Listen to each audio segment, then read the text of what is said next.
মায়ের রমজান হিসেবে নতুন রেসিপি নিয়ে চলে আসলাম। জীবনে খাইনি আলুর চপ, বেগুনির চপ, যাতেই দেবো। এই যে তেলাপিয়া মাছ তাজা ধরে নিয়ে আসি, দেখুন অবস্থা, দেখুন এই মাছ দিয়ে 1 মাস পুরো খালি এভাবে আমাদের রেসিপি চলবে।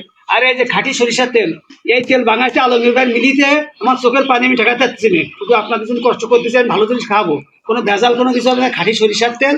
আর এই পাশে হবে এই যে তেলাপিয়া মাছ। আগের যুগের মানুষ বাঁচতে 100-150 বছর, মাছের ভিটামিন আছে, কিন্তু এখন আমি এটা তুলে ধরেছি যে মানুষ বাঁচুক, আমার লসলি হোক, কিন্তু মানুষ খাইয়ে মজা পাক। সেজন্য আমি তেলাপিয়া মাছ তাজা নড়তেছে ধরে নিয়ে চলছি। সব মাছের অবস্থা দেখুন, মাছ দেখুন, একটা মাছের চেহারা দেখুন, পুকুরের মাছ, কোনো কিছু পোলট্রির খাবার কিছু খায় না এরা। এরা অরিজিনাল মাটি খেয়ে মানুষ হয়েছে, মাটিতে পুষ্টি আছে।